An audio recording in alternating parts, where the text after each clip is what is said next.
दुनिया बनाने वाले क्या तेरे मन में समाई, काहे को दुनिया बनाई तूने, काहे को दुनिया बनाई।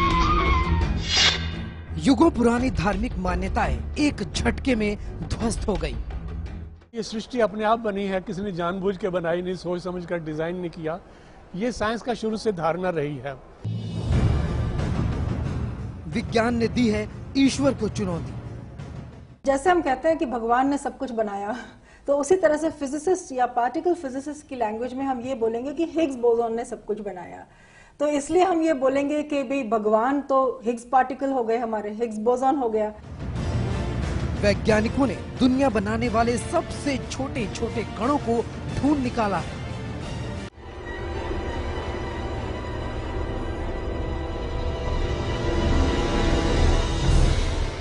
स्विट्जरलैंड के जिनेवा के सर्न लैब से आई है वो सबसे बड़ी खबर जिसने युगों पुरानी धार्मिक मान्यताओं की जड़ें हिला दी। वैज्ञानिकों ने ऐलान किया है कि उन्होंने ब्रह्मांड की रचना करने वाले गॉड पार्टिकल की झलक देख ली है। विज्ञान के मुताबिक सृष्टि की रचना ईश्वर ने नहीं, इसे बनाया है ईश्वर के कण या फिर हिग्स बोसॉन ने। धर्म की दुनिया में यही माना जाता रहा है कि हमारी धरती, हमारा सौरमंडल और उसमें मौजूद सारे ग्रह, हमारी आकाशगंगा या बाकी आकाश गंगाएं सभी को ईश्वर ने बनाया है। सिर्फ ईश्वर ही है जिसने सबको जोड़ा और गति दी। पहले तो हमको ये समझ में नहीं आता कि ये हिग्स बोसॉन को किसने बनाया, ये कहाँ से आया, वो हालात किसने पैदा किए कि जिससे ये जर्रा वजूद में आया। अल्लाह ताला ने सारी जमीन, सारे आसमान न सिर्फ बनाए बल्कि उनको चला भी रहा है। ये चांद, ये सूरज, ये सितारे, ये जो ग्रेविटी सिस्टम जो है ये भी अल्लाह का बनाया हुआ है, जिसने इसको संभाल रखा है, थाम रखा है। दुनिया में और कौन सी ताकत है जो इसको ठीक तरह से चला सके। ये भी एक तरह का सबूत है कि सारी दुनिया का बनाने वाला वही है जो इसको चला रहा है। स्थूल प्रयोगों के द्वारा, भौतिक प्रयोगों के द्वारा उस परम चेतन तत्व को हम उसको ये नहीं हम तय कर दें कि हमने भगवान को खोज लिया है, क्योंकि जो भौतिक हमारा जो प्रयोग है, विज्ञान प्रयोग कर रहा है, हो सकता है उस प्रयोग के पीछे प्राचीन ऋषियों का जो ज्ञान विज्ञान का चिंतन, जैसे डाबर साहब भरे थे, कणात का जो वैशेषिक दर्शन है, अणोर अणियान महतो महियान, स्थूल से स्थूल और कण से कण की जो बात कही है उन्होंने, उसको आगे बढ़ा रहे हैं। लेकिन देखिए साहब, इसके ऊपर आपको चिंतन चर्चा करना पड़ेगा। मैं नहीं मानता कि इससे कोई हमारी पुरानी प्राचीन परंपराएं ध्वस्त हो गई है। मैं समझता हूं विज्ञान भी ये कोई आखिरी खोज नहीं है, सत्य के नजदीक क्रम से आगे बढ़ रहा है। और मैं तो ये कहना चाहूंगा कि आज जो कहा जा रहा है कि एक नई खोज हुई, यह बात हजारों वर्ष पूर्व जैन दर्शन कहता रहा है कि मनुष्य स्वयं अपना भाग्य निर्माता है और सृष्टि का प्रवाह जो है अनादि काल रूप से चला आ रहा है। इसमें किसी ऐसी सत्ता की कोई आवश्यकता नहीं है कि जिसकी दया पर हम निर्भर हो या वो हमें हस्तक्षेप करता हो। लेकिन विज्ञान इन धारणाओं को गलत बताता है। विज्ञान बताता है कि करोड़ों साल पहले अंतरिक्ष में एक बिग बैंग हुआ था, यानी महाविस्फोट। इस महाविस्फोट में इतनी ऊर्जा निकली जिसका हिसाब भी नहीं लगाया जा सकता। वही ऊर्जा सूक्ष्म कणों में बदल गई और उन कणों से मिलने से हमारी धरती जैसे ग्रह उपग्रह यानी पूरा ब्रह्मांड बना। लेकिन ये सारे अणु मिले कैसे? तो विज्ञान की सबसे बड़ी पहेली के बाकी सब अंश तो मिल गए थे, बस एक टुकड़ा बचा था कि हम सब बने कैसे, ये ब्रह्मांड बना कैसे। अणु से तो बना, लेकिन अणु में आकर्षण कहां से आया, उनमें भार कहां से आया, अणु जुड़े कैसे, वो उनसे ग्रह कैसे बने। एक टुकड़ा बाकी था इस पहेली का, और वो टुकड़ा जुड़ रहा है इस गॉड पार्टिकल के मिलने से।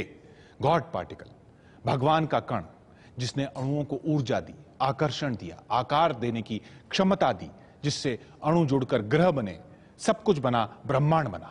अब सवाल नेक्स्ट पैदा हुआ कि उस एनर्जी को हम देख तो पता नहीं, देख नहीं सकते। अगर वो एनर्जी है तो उसके कण भी होंगे, उस एनर्जी के कण। तो उनकी पिछले 40 सालों से उस कण की तलाश थी, उस एनर्जी के कण की तलाश थी जो हर एटम में मौजूद है। तो उसकी तलाश जो है करने के लिए बहुत बड़ा एक्सपेरिमेंट किया गया, दुनिया का सबसे बड़ा एक्सपेरिमेंट था। और आज के दिन दो टीमों ने जो अलग अलग उन्होंने अध्ययन किया इस डाटा का, अलग अलग इस बात को कंफर्म कर दिया है कि उन्होंने वो कण देख लिया है और उसका भार भी मालूम हो गया है और उसके सारे लक्षण भी और उसके सारी प्रॉपर्टीज भी उन्होंने नोट कर ली हैं। जो ये खोज है ये बहुत ही महत्वपूर्ण है और इसके जो इम्प्लीकेशन है वो भी बहुत महत्वपूर्ण है। जो इसमें जरूर हमें पता चलेगा कि हम कैसे बने, बाहर कहाँ से आए, ये है। मगर जो हम बार बार बात कर रहे हैं, जो विज्ञान ये कोई चीजों को एक फाइनल के प्रोजेक्ट नहीं करते। कारण आज भी हम ये कह रहे हैं कि हिग्स बोसन, अभी हम संकेत दे रहे हैं जैसे हो सकता है कि कल हमें हिग्स बोसन ना मिले, अभी भी 1 मिलियन में एक चांस है जो हो सकता है हमारा ये, इन्होंने साइंटिस्ट ने भी दावा किया ये नहीं होगा, मगर तब भी विज्ञान की वहाँ कोई डिफीट नहीं है। विज्ञान कोई चीज को ऐसे दिया जो है नहीं मानते, उसको एक्सपेरिमेंट करते हैं, ऑब्जर्वेशन करते हैं और उस चीज को हर आदमी देख सके। विज्ञान अब 99.7% गारंटी के साथ कह रहा है कि दुनिया बनाने का जिम्मेदार यही हिग्स बोसॉन है।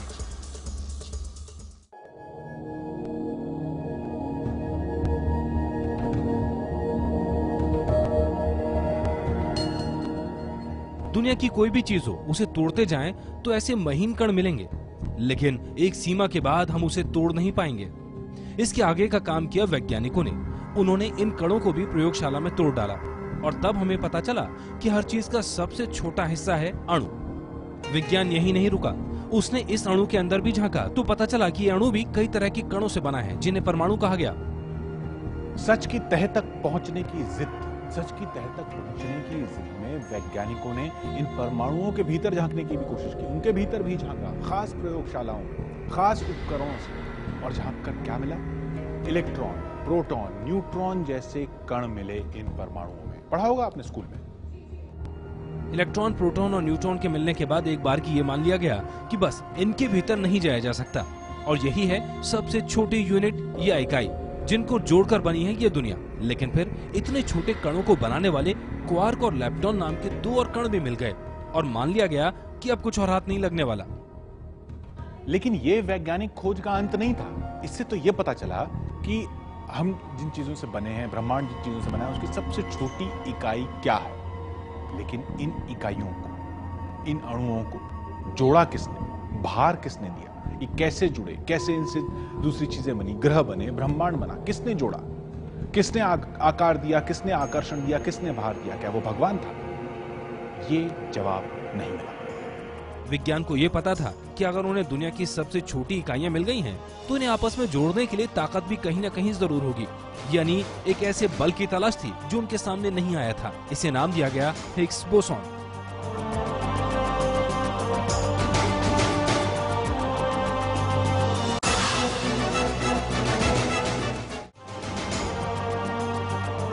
उन्नीस 1964 तक कागजों में ये थ्योरी दी जा चुकी थी कि सृष्टि बनाने का जो काम हमारी आस्था की दुनिया में भगवान के नाम पर दर्ज है, वो विज्ञान में हिग्स बोसॉन नाम का एक कण कर रहा है। लेकिन उस थ्योरी पर काम 1980 के आसपास शुरू हुआ। शिकागो के नजदीक 2 अणुओं की टक्कर कराने की कोशिश की गई, पर 2010 में सबसे बड़ा प्रयोग किया गया सर्न में। और अब जिनेवा में मौजूद दुनिया की सबसे बड़ी प्रयोगशाला सर्न में गॉड पार्टिकल की खोज पर जारी सेमिनार में वैज्ञानिकों ने खुलासा किया है कि उन्हें गॉड पार्टिकल की झलक मिल गई है। सर्न में गॉड पार्टिकल की खोज 10 साल से जारी थी। इस सिलसिले में एटलस और CMS नाम के 2 अहम प्रयोगों के साथ दुनिया भर के वैज्ञानिकों की टीमें गॉड पार्टिकल की तलाश कर रही थीं। वैज्ञानिकों ने जिनेवा में बताया है कि सर्न में इन दोनों प्रयोगों के दौरान उन्होंने गॉड पार्टिकल को खोज लिया है। यदि हिग्स बोसन के अस्तित्व हमें पता चले, कारण जो हम जिस परिस्थितियों में इस पार्टिकल को, कण को देखने ये कर रहे हैं, वो बिग बैंग जैसे स्थिति से ही हमें आ रहा है, तो ये जरूर इससे बल मिलेगा। इसके अलावा भी मतलब मान लीजिए, जो मैं एक चीज को यहाँ क्लियर करना चाहता हूँ, जो विज्ञान अभी ये नहीं कर रहा है कि हिग्स पार्टिकल हम यदि निकाल अस्तित्व मान भी ले तो हम सब कुछ समस्या का समाधान कर दिया। विज्ञान का ये है कि जो हमारा अभी जो मैं पिछले भी जो स्टैंडर्ड मॉडल की बात कर रहे हैं, इससे हमें ये जरूर पता चलेगा कि हम पार्टिकल्स को भर कहाँ से मिला, और स्टैंडर्ड मॉडल की जो प्रामाणिकता है वो काफी बढ़ जाएगी। प्रयोगशाला की मशीनों ने दर्ज किया है उस बेहद महीन कण का कैलकुलेशन या गणित जिसे आंखों से देखा नहीं जा सकता। इसी कण का नाम है बोसॉन या हिग्स बोसॉन। आज जो विज्ञान की दृष्टि में भी लगभग केवल 4% मैटर ही हम जानते हैं। 96% मैटर के बारे में हम नहीं जानते, जिसका डार्क मैटर और डार्क एनर्जी बताया जाता है। और मैं ये कह रहा हूँ यदि हिग्स पार्टिकल के जो खोज हम ये कर पाए, उसको भी समझने में इसको मदद मिलेगा। लार्ज हेड्रॉन कोलाइडर दुनिया के सबसे बड़े उपकरणों में शामिल है।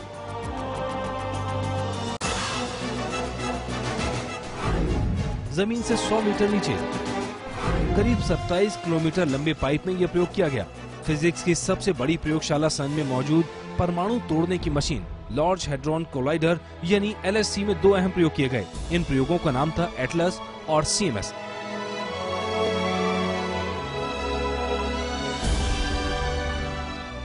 विश्व के चुनिंदा वैज्ञानिकों की टीम के साथ किए गए इन प्रयोगों का मकसद अब तक नजर न आने वाले सैद्धांतिक कण हिग्स बोसॉन यानी गॉड पार्टिकल की खोज करना था। LHC में जब जबरदस्त ऊर्जा के साथ लगभग प्रकाश की गति से प्रोटॉन्स बीम्स की टक्कर कराई गई, तो एटलस और CMC डिटेक्टर्स ने कुछ ऐसे अनोखे कण पकड़े जो किसी भी परिभाषा में फिट नहीं थे, लेकिन इनका व्यवहार और गुणधर्म बाकी गॉड पार्टिकल जैसा ही था। वैज्ञानिक लगातार 3 साल तक ऊर्जा के अलग अलग स्तर पर यही प्रयोग बार बार दोहराते रहे। हर बार एक जैसा ही डाटा मिलने पर वैज्ञानिक इस नतीजे पर पहुंचे कि उन्होंने जिस अनोखे कणों की खोज की है वो और कोई नहीं बल्कि गॉड पार्टिकल ही है। जो खोज हुई है वो सिर्फ इसमें यही कहा गया है कि जो वस्तुओं को, कुछ वस्तुओं को भार मिला है, कुछ वस्तुओं को भार नहीं मिला। जैसे फोटोन का कोई भार नहीं है, प्रोटॉन का भार है।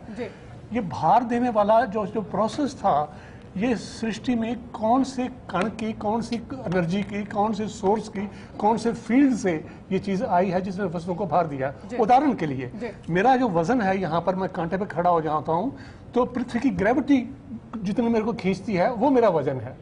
लेकिन एक तराजू में मैं तोलता हूँ तो एक तरफ यहाँ खड़ा हो तो 1 किलोग्राम यहाँ रखता हूँ, इधर खरबूजा यहाँ रखता हूँ, तो ये जो भार है जिससे वो तराजू बराबर हो जाता है, ये भार कहाँ से आया? ये ग्रेविटी से नहीं आया। ये भार जो किसी चीज को धक्का दो तो वो आगे मेरे को धक्का देती है, तो ये जो भार है ये कहाँ से आया? दुनिया बनाने के लिए जिस काम को हमने भगवान का कारनामा समझा था, वो काम विज्ञान की प्रयोगशाला में हिग्स बोसॉन नाम का एक कण करता हुआ नजर आ रहा है। कैसे और क्यों, ये सारे जवाब मिलने में तो थोड़ा और वक्त लगे, लेकिन अब हम उस कण तक पहुंच चुके हैं जिसने बाकी सारे कणों को जोड़ जोड़ कर बनाई है हमारी दुनिया। तो इसमें गलत क्या है कि दुनिया ने इसी कण को नाम दे दिया है गॉड पार्टिकल।